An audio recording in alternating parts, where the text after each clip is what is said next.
আসসালামু আলাইকুম। দর্শক, বাংলাদেশের মূল প্রাণ বা মূল কেন্দ্র হচ্ছে বাংলাদেশ সচিবালয়।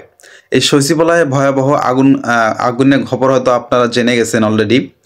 তো এই আগুন লাগার সূত্রপাত বা কোথায় থেকে কিভাবে আগুন লাগছে সেটা এখন পর্যন্ত কিন্তু আ সেটা ধারণা করা হয়নি বা তারা এখন পর্যন্ত সন্ধান পায়নি যে কিভাবে আগুনটা লাগছে সচিবালয়ে।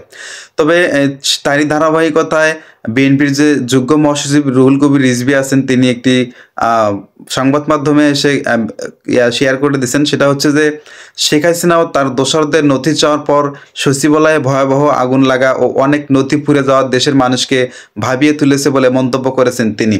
অর্থাৎ শেখ হাসিনার দোসরদের নথি চাওয়ার পর সচিবালয়ে কিন্তু ভয়াবহ আগুনটি লেগেছে। হ্যাঁ? তবে তিনি বলেছেন যে এই আগুনের ঘটনায় মানুষের মনে বিরাট প্রশ্ন দিয়েছে। বৃহস্পতিবার ২৬শে ডিসেম্বর ঢাকা রিপোর্টার্স ইউনিটিতে এক আলোচনায় সভায় তিনি এসব কথা বলেছেন। রিজভী বলেছেন, চারিদিকের বিভিন্ন ঘটনায় আমরা ভয়ার্ত।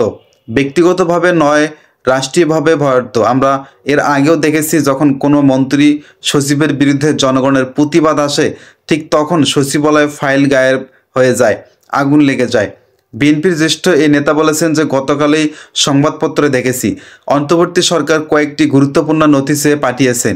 নথি চাওয়ার পর আগুন নিয়ে জনগণের মনে বিরাট প্রশ্ন দেখা দিয়েছে। সচিবালয়ে আগুনের ঘটনায় উচ্চ পর্যায়ে একজন নিরপেক্ষ ব্যক্তিকে দিয়ে একটি তদন্ত কমিটি গঠনের দাবি জানান রিজভী। এদিকে সাইবার নিরাপত্তার আইনের খসড়ায় ভালো কিছু দেখা যাচ্ছে না বলে মন্তব্য করেছেন রুহুল কবির রিজভী। তিনি বলেছেন, আমার মনে হয় কালোর মধ্যে কালোই রয়ে গেছে। রাষ্ট্রীয় গোয়েন্দা সংস্থা একটি রাজনৈতিক দল গঠনের জন্য প্রচেষ্টা চালাচ্ছে বলে অভিযোগ করে সাবেক এই ছাত্র জননেতা বলেছেন, কারা নির্বাচিত হবে রাষ্ট্র গোয়েন্দা সংস্থাগুলো যদি তা নির্ধারণ করে দেয় তাহলে এই আত্মত্যাগের কি দাম থাকবে? ভারত সবকিছু জেনে বুঝে শেখ হাসিনাকে কিভাবে আশ্রয় দেয়? প্রশ্ন রেখে রিজভী বলেছেন, পরিকল্পিতভাবে বাংলাদেশ নিয়ে ভারত অপপ্রচার চালাচ্ছে। ভারতের নীতি শেখ হাসিনার মাধ্যমে দেশ বাস্তবায়নের চেষ্টা করছে। শেখ হাসিনা পালিয়ে যাওয়ার পর পরবর্তীতে পরিস্থিতি বাংলাদেশকে শুধুমাত্র ভারত ছাড়া সবাই স্বীকৃতি দিয়েছে বলে জানিয়েছেন তিনি। দর্শক, আজকের ভিডিও এই পর্যন্তই। দেখা হবে পরবর্তী ভিডিওতে।